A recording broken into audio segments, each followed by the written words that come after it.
Hello students, welcome to maths पाठशाला। Vector and 3D geometry के lectures में आज हम लोग स्केलर ट्रिपल प्रोडक्ट के बारे में पढ़ेंगे और ये एक बहुत इंपॉर्टेंट टॉपिक है एग्जाम्स के पॉइंट ऑफ व्यू से। तो पहले तो समझते हैं स्केलर ट्रिपल प्रोडक्ट है क्या। तो जैसा कि यहाँ पर लिखा हुआ है, STP of three vectors A vector B vector and C vector is a scalar quantity and is denoted by A dot B cross C और box of A B C, है ना। इसको हम लोग शॉर्ट में बॉक्स प्रोडक्ट भी बोलते हैं। ठीक, तो इसको डिनोट कैसे किया जाता है, ए डॉट बी क्रॉस सी। तो देखो, जैसे यहाँ पर क्या हो रहा है पहले कि इन दोनों का क्रॉस हो रहा है। तो जब इन दोनों का क्रॉस लोगे तो एक वेक्टर आएगा। ठीक, और जब इस वेक्टर का और इस वेक्टर का डॉट लोगे तो जो फाइनल क्वांटिटी आएगी वो क्या आएगी, वो एक स्केलर क्वांटिटी आएगी। तो जैसा कि यहाँ पर हम लोग ने लिखा है कि एक स्केलर क्वांटिटी है क्योंकि एंड में दो वेक्टर्स के बीच में डॉट प्रोडक्ट लिया जा रहा है और हमें पता है कि dot product is a scalar quantity. ठीक, तो A dot B cross C जो इन जनरल बराबर होगा वो mod A mod B mod C cos theta sine alpha के बराबर होगा। और ये थीटा और अल्फा तुम लोग खुद सोच सकते हो कि कौन से एंगल्स होंगे।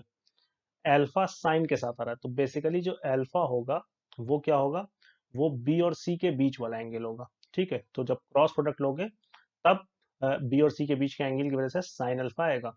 और थीटा कौन सा एंगल होगा, थीटा ए वेक्टर और बी क्रॉस सी वेक्टर के बीच में जो एंगल होगा वो थीटा होगा। तो वही हम लोग ने यहाँ पर लिखा हुआ है, where alpha is angle between B vector and C vector and theta is angle between A and B cross C. तो जब ए और बी क्रॉस सी का डॉट प्रोडक्ट ले रहे होंगे तो उसकी वजह से यहाँ पर ये कॉस थीटा आया होगा। तो आई होप इतनी बात तो सभी को क्लियर होगी। लेकिन हम लोग इस तरीके से कैलकुलेट नहीं करेंगे, इसको कैलकुलेट करने का वो सिंपल सा तरीका होता है। तो वो देखते हैं हम लोग क्या होता है। तो जैसे मान लो तीन वेक्टर्स दिए हुए हैं, A is equals to A one I cap plus A two J cap plus A three K cap, और ऐसे ही बी वन और बी वेक्टर और सी वेक्टर दिए हुए हैं। तो A dot B cross C सीधे सीधे क्या आ जाएगा, आई कैप जे कैप और के कैप के कोफिशिएंट से बनने वाला डिटर्मिनेंट जो आएगा, है ना, A one A two A three B one B two B three C one C two C three.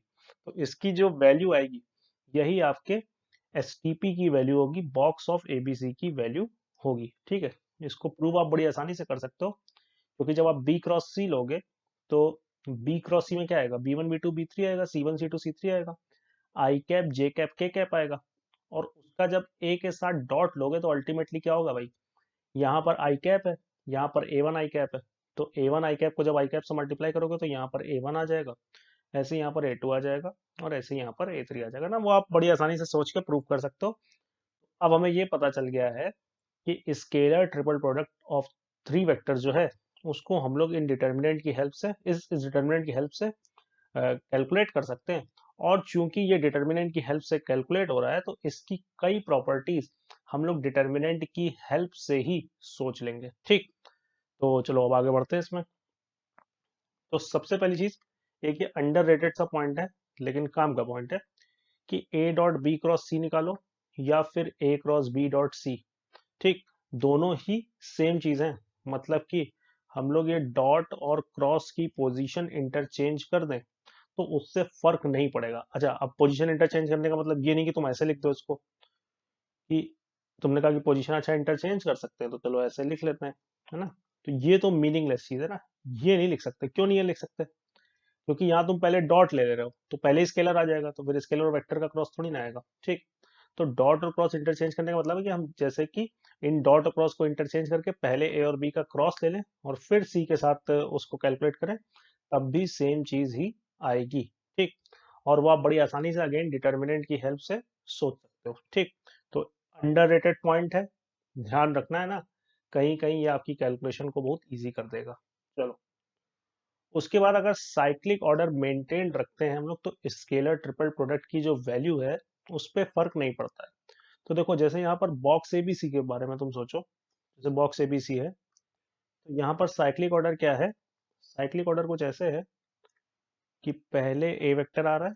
ठीक, फिर हम लोग ने जो बनाया है उसमें ए वेक्टर के बाद बी वेक्टर आ रहा है और फिर बी वेक्टर के बाद सी वेक्टर आ रहा है और फिर सी वेक्टर के बाद ए वेक्टर आ रहा है। तो साइक्लिक ऑर्डर हम लोग ने कैसे बना रखा है, अभी मान रखा है कि ए वेक्टर के बाद बी वेक्टर को आना है, बी वेक्टर के बाद सी वेक्टर को आना है और सी वेक्टर के बाद ए वेक्टर को आना है। तो अगर यही ऑर्डर मेंटेन रखें, है ना, और इधर उधर कर दें वेक्टर्स को तो वैल्यू पे कोई फर्क नहीं पड़ेगा। ठीक है, तो मतलब box of A B C लिखो या फिर box of B C A लिखो, तो देखो अभी भी साइक्लिक ऑर्डर मेंटेन्ड है। तो box of A B C is equals to box of B C A is equals to box of C A B, है ना, साइक्लिक ऑर्डर मेंटेन्ड है तो वैल्यू पे फर्क नहीं पड़ेगा। तो वही हम लोग ने यहाँ पर लिख रखा है कि box of A B C is equals to box of B C is equals to box of C A B. तो देखो यहाँ पर वही साइक्लिक ऑर्डर है, बी के बाद सी आ रहा है, सी के बाद ए आ रहा है और फिर ए के बाद बी आ रहा है। ठीक, अगेन इसको डिटर्मिनेंट से भी सोचा जा सकता है। तो अगर देखना चाहें तो हम लोग देख भी सकते हैं जल्दी से कि एक्चुअल में हो क्या रहा है अगर डिटर्मिनेंट की हेल्प से सोचा जाए। तो चलो डिटर्मिनेंट बना लेते हैं यहाँ पर। तो ये आ जाएगा A1 A2 A3 B1 B2 B3 C1 C2 C3, ये तो ये आ जाएगा। अब देखो किसी भी डिटर्मिनेंट में अगर आप डायरेक्ट केवल दो रो को इंटरचेंज करते हो तो एक माइनस का साइन आता है, लेकिन ये इंटरचेंजिंग वाला काम अगर दो बार करोगे तो दो बार -1 आएगा, तो अल्टीमेटली सेम चीज ही आ जाएगी। ठीक है, तो देखो अगर हम रो टू और रो वन को इंटरचेंज कर दें, ठीक, तो एक माइनस आएगा, तो फिर रो टू में क्या आ जाएगा, A1 A2 A3 आ जाएगा। लेकिन उसके बाद जब रो टू और रो वन को इंटरचेंज कर दिया, उसके बाद रो थ्री और रो टू को भी इंटरचेंज कर दें तो एक और माइनस आएगा, तो यानी कि नेट वैल्यू पे फर्क नहीं पड़ेगा। तो जरा देखते हैं क्या आएगा इंटरचेंज करने से। कि सबसे पहले हम लोग ने क्या किया, सबसे पहले हम लोग ने रो वन और रो टू को इंटरचेंज किया। तो रो टू में क्या पहुंच सॉरी रो वन में क्या पहुंच जाएगा अगर रो वन और रो टू को इंटरचेंज करेंगे, तो B1 B2 B3, और यहाँ पर आ गया होगा A1 A2 A3, और फिर नीचे आ गया होगा C1 C2 C3 और एक माइनस भी आया होगा। लेकिन फिर मैंने क्या किया कि ये जो रो टू और रो थ्री इनको भी इंटरचेंज कर दिया। तो क्योंकि दो बार माइनस आ जाएगा, अब अगर आपको डिटर्मिनेंट आपने पढ़ा है तभी ये चीज समझ पाओगे। तो दो बार इंटरचेंज कर दिया तो -1 का स्क्वायर आएगा, तो फिर से वही वैल्यू आ जाएगी। तो ये आ गया A1 A2 A3, और अगर आप सोच पा रहे हो तो ये क्या लिखा हुआ है, ये बी सी ए का बॉक्स ही तो लिखा हुआ है। तो वही हम लोग ने यहाँ पर बोला है कि ए बी सी बराबर बी सी है, और ऐसे ही सी ए बी बराबर होगा। क्यों, क्योंकि ए बी सी से बी सी ए तक पहुंचने में हमें डिटर्मिनेंट में दो बार रोज को इंटरचेंज करना पड़ रहा है। ठीक, तो इंपॉर्टेंट प्रॉपर्टी है, ध्यान रखनी है। अब लेकिन अगर आप ये कर रहे हो कि केवल दो वेक्टर्स को इंटरचेंज कर रहे हो, तो एक तरीके से आप क्या कर रहे हो कि किसी भी डिटर्मिनेंट में केवल दो रो को इंटरचेंज कर रहे हो एक ही बार, तो -1 जो आएगा, है ना, वो रह जाएगा। तो यानी कि डिटर्मिनेंट की वैल्यू जो होगी वो एक माइनस के साथ आने लगेगी। तो यही यहाँ पर देखो हुआ है कि ए बी सी और बी ए सी में क्या फर्क है कि हमने रो वन और रो टू को इंटरचेंज कर दिया एक तरीके से, तो एक ही बार इंटरचेंजिंग वाला काम किया, तो इसी वजह से एक माइनस आ गया। और या फिर ऐसे भी बोल सकते हो कि हमने साइक्लिक ऑर्डर डिस्टर्ब कर दिया, ए के बाद बी के बाद सी के बाद ए आना चाहिए, तो बी के बाद सी आना चाहिए था, लेकिन यहाँ पर बी के बाद क्या आ गया, ए आ गया, तो साइक्लिक ऑर्डर डिस्टर्ब होगा, तो एक माइनस साइन आ जाएगा। ठीक, चलो उसके बाद अगेन बड़ी आसानी से डिटर्मिनेंट की हेल्प से सोच सकते हो कि अगर यहाँ पर के क्या है, कोई भी स्केलर है, ठीक, और वो किसी एक वेक्टर के साथ मल्टीप्लाइड है, तो उसको हम लोग बाहर निकाल सकते हैं बड़ी आराम से, क्योंकि आपको पता है कि डिटर्मिनेंट की किसी एक रो में अगर कोई एक नंबर मल्टीप्लाइड है तो उसको बाहर हम लोग निकाल सकते हैं। ठीक है, तो जैसे मान लो फॉर एग्जाम्पल कहीं पर ऐसे लिखा हो कि से 2a वेक्टर बी वेक्टर और सी वेक्टर, तो हम लोग इसको क्या लिख सकते हैं, हम लोग इसको लिख सकते हैं 2 times A vector B vector C vector. और ऐसे ही मान लो कहीं पर कुछ ऐसे लिखो, है ना, मान लो ऐसे लिखा है 3a वेक्टर 4b वेक्टर और सपोज कर लो 2c वेक्टर। तो हर जगह से ये स्केलर कॉमन आएगा, तो ये आ जाएगा 3 × 4 × 2 और फिर box of A B C. ठीक, तो मेरे ख्याल से ये प्रॉपर्टी क्लियर होगी, अगर किसी भी एक वेक्टर में कोई स्केलर मल्टीप्लाइड है तो उसको हम लोग बाहर निकाल सकते हैं, है ना। ये सब चीजें ध्यान में रखनी, सिंपल सिंपल सी बातें हैं लेकिन सब यूज होंगी। ठीक, चलो अगेन यहाँ पर क्या है कि मान लो कि तीसरा जो वेक्टर है वो दो वेक्टर्स का सम है, तो हम लोग इसके अबाउट स्प्लिट कर सकते हैं। तो एक बार हम लोग ने देखो क्या लिखा है, ए बी सी लिखा है, और फिर एक बार क्या लिखा है, ए बी डी लिखा है। तो जरा इसको समझ लेते हैं जिससे ये चीज एकदम क्लियरिटी रहे अपने को।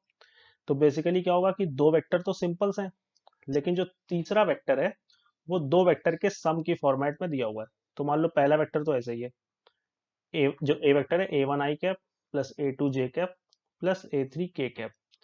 फिर दूसरा वेक्टर है B one I cap plus B two J cap plus B three K cap.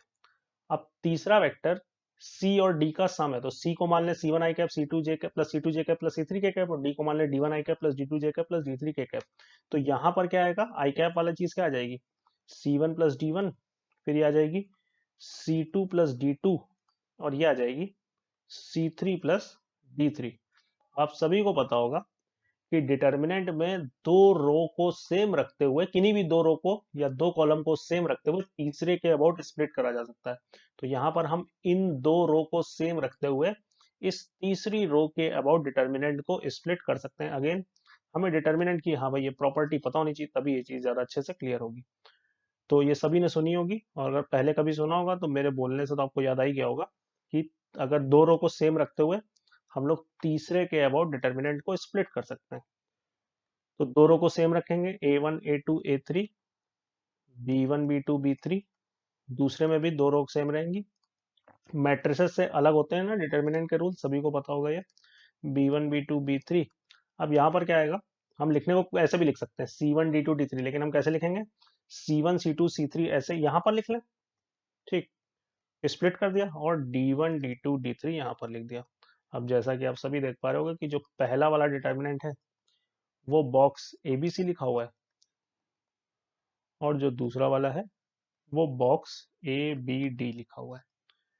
ठीक, क्लियर होगा सभी को। तो अगेन ये एक प्रॉपर्टी अपने को क्लियर हो गई। उसके बाद ये बहुत ही स्ट्रेट फॉरवर्ड प्रॉपर्टी कि अगर कोई एक वेक्टर रिपीट कर रहा है तो वैल्यू जीरो हो जाएगी। सिंपल सा लॉजिक, अगर एक वेक्टर रिपीट कर रहा है तो यानी कि डिटर्मिनेंट की दो रो सेम हो जाएंगी, और डिटर्मिनेंट की दो रो सेम होती तो हम सभी को पता होता है कि फिर वैल्यू क्या आती है डिटर्मिनेंट की, जीरो आती है। ठीक है, और यहाँ पर आप ऐसे भी बोल सकते हो कि अगर स्केलर ट्रिपल प्रोडक्ट आप तीन वेक्टर्स का ले रहे हो और उनमें से दो वेक्टर कोलिनियर है तो स्केलर ट्रिपल प्रोडक्ट जीरो आएगा। मतलब कि जैसे मान लो कि यहीं पे ऐसे लिखा हो ए वेक्टर, थ्री ए वेक्टर और बी वेक्टर। तो यहाँ पर जैसे एक तो ऐसे सोच सकते हो कि भाई इसको ऐसे लिख सकते हैं कि थ्री टाइम थ्री बाहर ले आए, ए वेक्टर बी वेक्टर, तो वही दो रो सेम हो गई तो आंसर जीरो हो गया। या फिर ऐसे भी आप बोल सकते हो, ऐसे भी रिजल्ट ध्यान रख सकते हो कि अगर ये दो वेक्टर को देखो तुम तो ये कोलिनियर है। तो जब हम लोग तीन वेक्टर्स का स्केलर ट्रिपल प्रोडक्ट ले रहे होंगे, उनमें से कोई दो वेक्टर कोलिनियर हैं, तो हम लोग क्या बोल देंगे कि भाई स्केलर ट्रिपल प्रोडक्ट जीरो होगा। तो स्केलर ट्रिपल प्रोडक्ट के जीरो होने का अपने को एक तरीका पता चल गया। बाकी स्केलर ट्रिपल प्रोडक्ट एक ऐसे भी जीरो हो सकता है कि भाई इन तीनों वेक्टर में कोई एक जीरो वेक्टर हो जाए, तो डिटर्मिनेंट की एक रो जीरो हो जाएगी, तब भी स्केलर ट्रिपल प्रोडक्ट जीरो हो सकता है। ठीक, चलो फिर A vector B vector and C vector in that order form a right handed system if box of ABC greater than zero. Right handed system और लेफ्ट हैंडेड सिस्टम के बीच में डिफरेंस हम लोग इनिशियल लेक्चर्स में समझ चुके हैं।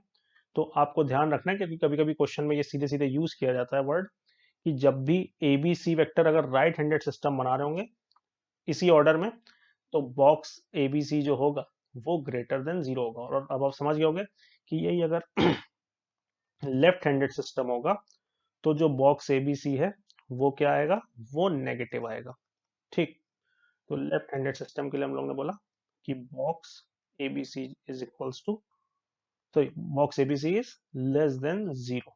ठीक, तो right handed left handed system भूल गए हो तो इनिशियल लेक्चर्स देखो जाके, उसमें हम लोग ने अच्छे से इसके बारे में समझा है, लेकिन ये पॉइंट ध्यान रखेंगे फिलहाल के लिए। चलो फिर ये खुद सोचो कि the necessary and sufficient condition for three non zero non collinear vectors A B C to be coplanar is.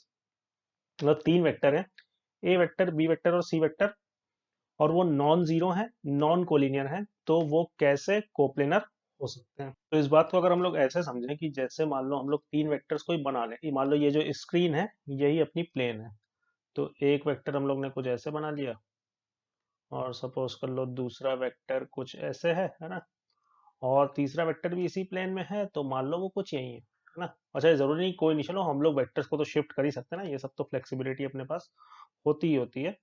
तो चाहे तो हम लोग एरो भी बना लेते हैं। तो ये एक वेक्टर हो गया, ये तीनों इसी स्क्रीन वाली प्लेन में है ना, ये चीज अपने दिमाग में बैठा लो। ये दूसरा वेक्टर हो गया और ये तीसरा वेक्टर हो गया। चलो, तो अब जरा इनके एसटीपी के बारे में सोचते हैं, है ना, यानी कि बॉक्स ऑफ एबीसी के बारे में।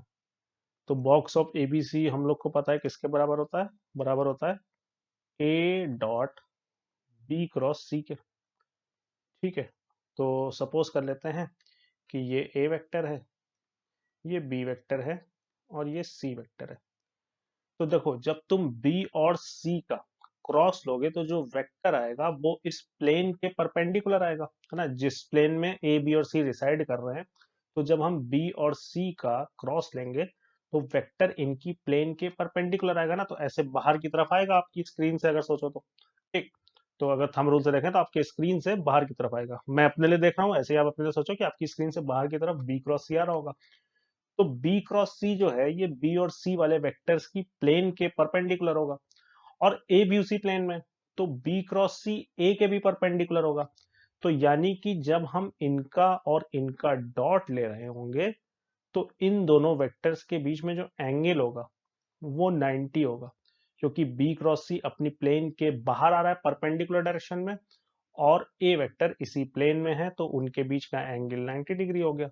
और दो वेक्टर्स का डॉट लेते वक्त अगर एंगल 90 डिग्री हो गया तो वैल्यू कितनी आती है, जीरो आती है। तो हमें क्या याद रखना है कि अगर तीन non zero non collinear vectors के बारे में हमें पता करना है कि वो कोप्लेनर हैं या नहीं है, तो हम लोग सीधे सीधे क्या चेक करेंगे, बॉक्स ऑफ एबीसी।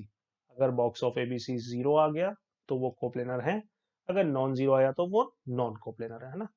तो यहीं पर हम लोग ने ये बात लिख ली है, hence the necessary and sufficient condition for three non zero non collinear vectors ABC to be coplanar is box of ABC is equals to zero, है ना, तो वो एक प्लेन में आ रहे होंगे। अब यानी कि हमें ये पता चल गया है कि बॉक्स ऑफ एबीसी अगर जीरो, किसी ने हमें बताया कि हम ऐसे चल रहे हैं रास्ते में, किसी कोई हमें बंदा मिला, उसने कहा कि भाई बॉक्स ऑफ एबीसी जीरो है, तो क्या क्या पॉसिबिलिटी हो सकती है। तो पहली पॉसिबिलिटी ये हो सकती है कि at least one of the three vector is zero vector. ठीक है, तो डिटर्मिनेंट की एक रो जीरो हो जाएगी। At least two vectors are collinear, कोई भी कम से कम दो वेक्टर कोलिनियर हो गए, तो वही दो रो सेम हो जाएंगी, वैसे सोच सकते हैं। या फिर वेक्टर्स आर कोप्लेनर। तो ये तीन पॉसिबिलिटी हैं अगर बॉक्स ऑफ एबीसी जीरो हो रहा है। ठीक, चलो, तो ये पॉइंट मेरे ख्याल से एकदम आपको क्लियर होंगे। उसके बाद ये एक काम का पॉइंट है जिसको हम लोग यूज करेंगे, कि जैसे मान लो कि जो वेक्टर है वो आई कैप जे कैप और के कैप के टर्म में नहीं दिया हुआ है, आपके जो वेक्टर्स हैं वो किन्हीं और थ्री वेक्टर्स एबीसी के टर्म में दिए हुए हैं। तो L1 ऐसे दिया हुआ है, x1 A vector plus y1 B vector plus z1 C vector, और ऐसे ही ये L वेक्टर दिया हुआ है, ऐसे ही m वेक्टर दिया हुआ है, और ऐसे ही n वेक्टर दिया हुआ है। और आपको इन तीनों का एसटीपी निकालना है। बस ये ध्यान रखना है कि ये तीनों ही वेक्टर जो हैं, L वेक्टर, m वेक्टर और n वेक्टर, ये किसके टर्म में लिखे हुए हैं, ए वेक्टर, बी वेक्टर और सी वेक्टर के टर्म में। ठीक, तो अगर तुम्हें इनका निकालना है स्केलर ट्रिपल प्रोडक्ट, तो नॉर्मली जैसे हम लोग आई cap J cap K cap के केस में करते हैं कि उनके कोफिशिएंट से बनने वाला डिटर्मिनेंट बनाते हैं, वही काम यहाँ भी करेंगे। कि देखो x1 y1 और मतलब ए वेक्टर बी वेक्टर और सी वेक्टर के पहले वेक्टर के लिए कोफिशिएंट क्या है, x1 y1 z1, तो देखो यहाँ पर x1 y1 z1 आ गया। फिर A vector B vector C vector के लिए दूसरे केस में कोफिशिएंट्स क्या है, x2y2 z2, और ऐसे तीसरे केस में x3y3 z3। तो इतना काम तो वैसे ही होगा जैसे हम लोग नॉर्मल आई cap J cap K cap के टर्म में करते थे। बस यहाँ पर एक एक्स्ट्रा, जब आपने एबीसी के टर्म में लिखा होगा तो इससे मल्टीप्लीकेशन में एक बॉक्स ऑफ एबीसी भी आएगा।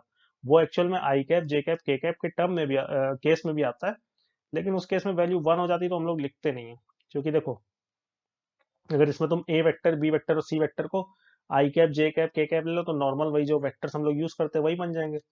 तो यहाँ पर क्या आ जाएगा, आई cap J cap K cap, लेकिन उसकी वैल्यू वन होती तो इसलिए हम लोग को उसको लिखने की जरूरत नहीं पड़ती है। तो ये क्या हो जाएगा, आई डॉट जे क्रॉस के। हम लोग को पता है, हम लोग इतने समझदार हैं कि जे क्रॉस के किसके बराबर होता है, आई कैप के भी बराबर होता है। तो आई कैप डॉट आई कैप आ जाएगा, और ये किसके बराबर होता है, 1 के बराबर होता है।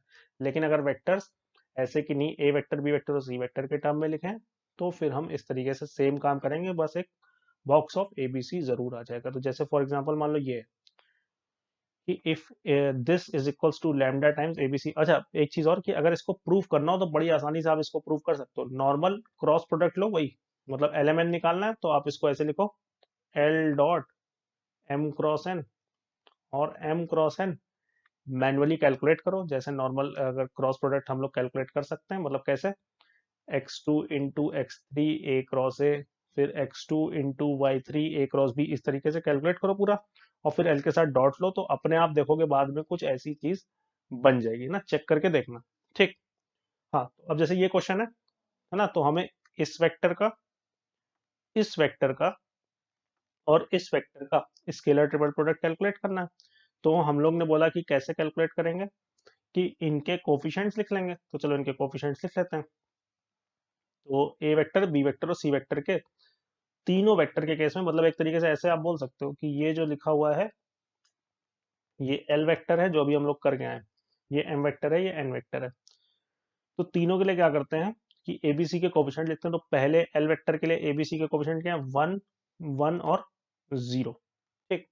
फिर दूसरे के लिए ए का कोफिशिएंट है 0, मतलब एम के लिए, बी का है 1, सी का है 1, और तीसरे के लिए ए का है 1, बी का एन वेक्टर के लिए बी का है 0, सी का है 1। बस इनटू में एक क्या आ जाएगा, बॉक्स ऑफ एबीसी, तो वो यहाँ पर दिया भी हुआ है। तो अब ये जो इस डिटर्मिनेंट की वैल्यू होगी यही लैम्डा होगी।